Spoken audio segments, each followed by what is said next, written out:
Hello, everyone.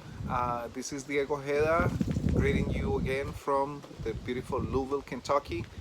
Beautiful, beautiful afternoon. Today, October 31st, Halloween Day uh, during the pandemic, so it's quite different. Today, I would like to talk to you about two very important things in the world language classroom. The first one, engagement, and the second one, um, trust. So, how do our students engage in the class, and what can we do so they trust what we bring to the class, that they find that relevant in their lives. So many of us talk about creating community, and for the last 2 years maybe has become kind of like a trend to talk about how to create community in the world language classroom. I am guilty of that too because I have presented on how to build community in the world language classroom. Um, and we come up with different strategies, different ideas. You can do this, you can do that. But we forgot something important.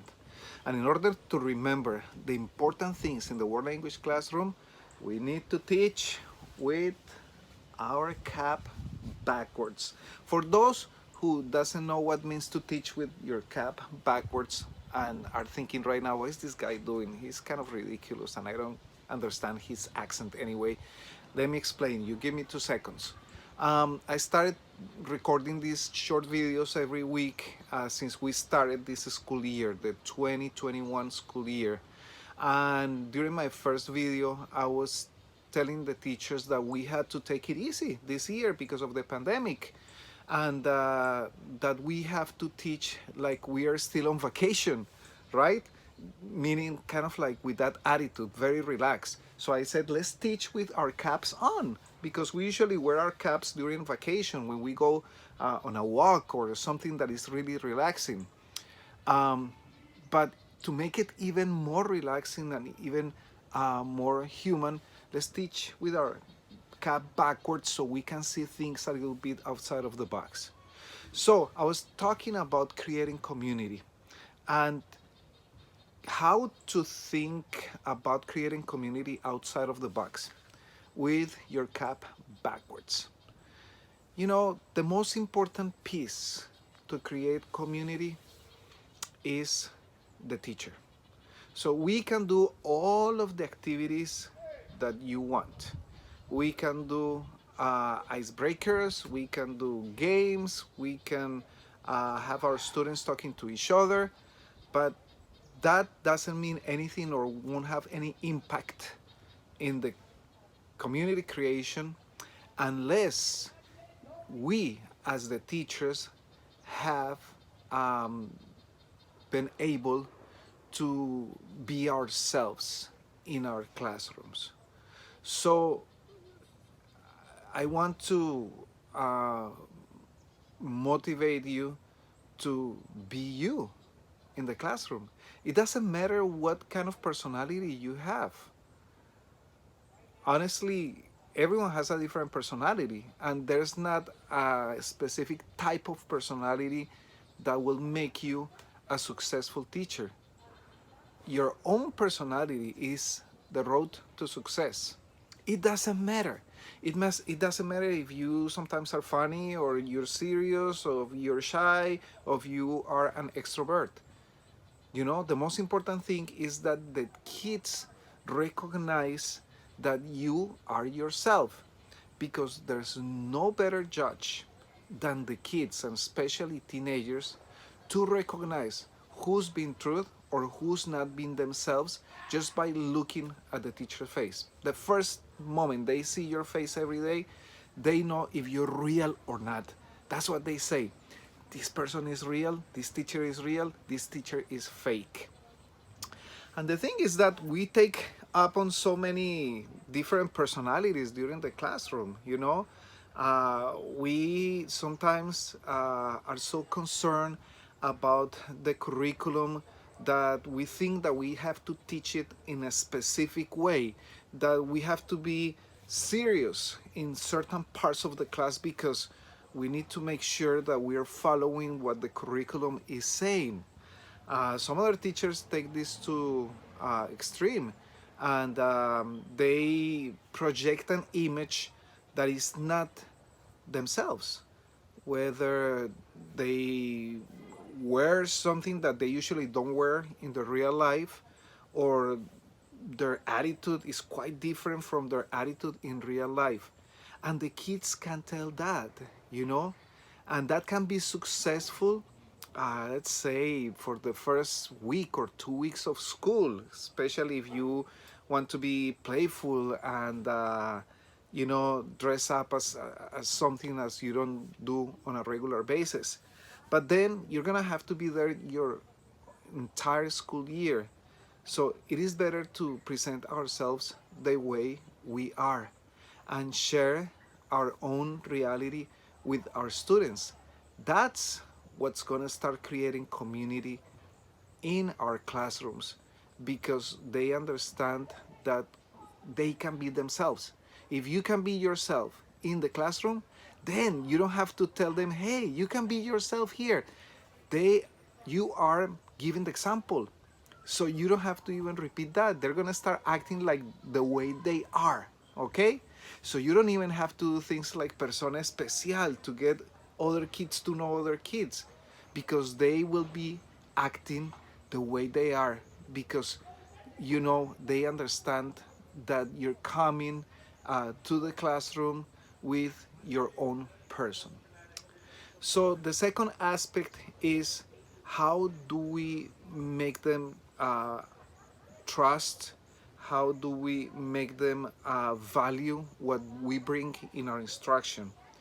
And we are so concerned always about finding the perfect curriculum. And the question that I always hear in social media is that, what curriculum do you recommend? What I'm doing is not working. What textbook do you recommend? I'm working with this curriculum and this is amazing, but this part is not working. So Ben Slavik says,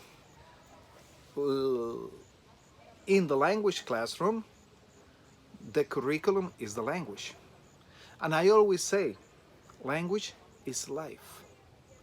So, in other words, we could say that the curriculum can be your life. So, your life can be the curriculum. And when I say your life, I'm talking about not just the teachers' lives, but the class community life. So first I talk about creating community from the teacher. See?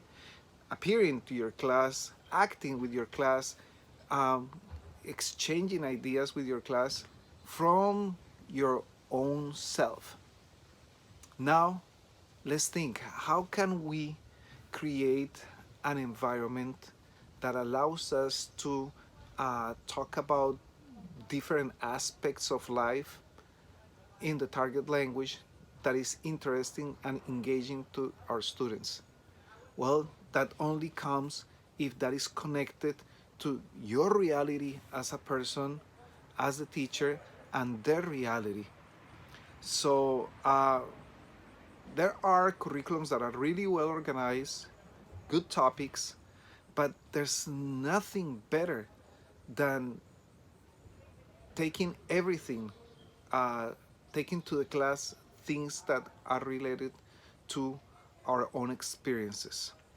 And it doesn't matter the topic, because the topics in the world language classrooms are topics related to daily life. So if you're going to talk about technology, for example, do not start talking about surveys made in Latin America about the use of cell phones, or how teenagers use the cell phones in the United States. Hey, those teenagers in those surveys are the ones that you have in front of you. Kids, take out your cell phones. Let me see. What are the apps that you use on a regular basis? Why? Hey, look, this is my cell phone. This is what I use. Yeah, you guys use WhatsApp? Oh yeah, it's not that common in the United States, but in Latin America and Europe, WhatsApp is super, super popular. So everyone uses WhatsApp from day one. From the moment you introduce an unit, you're gonna be able to make that match between real life and the topic that you need to study with the students. And eventually, you're gonna start realizing that you're not gonna have time to teach what the curriculum is saying because the kids are enjoying that connection with the real lives. It's the same thing that I tell the students during the AP simulated conversation, and last year that was a simulated interview. Um, I said, you know, the moment they ask you about any topic, can be science, can be family, can be social challenges, do not think about what you heard in class. Do not think about, you know, do I remember this topic or not? Think about your relationship with that topic. So if they're asking you about education, well, then start from your own experience. And those are usually the best answers because the kids are working with the target language, but they are also working with their own experience. So, two things today. I know it's a little long, and I'm sorry about that. We're talking about creating community. We're talking about engagement, and making sure that our students buy what we bring to the classroom. I hope you have a wonderful week, and it's nice to see you again.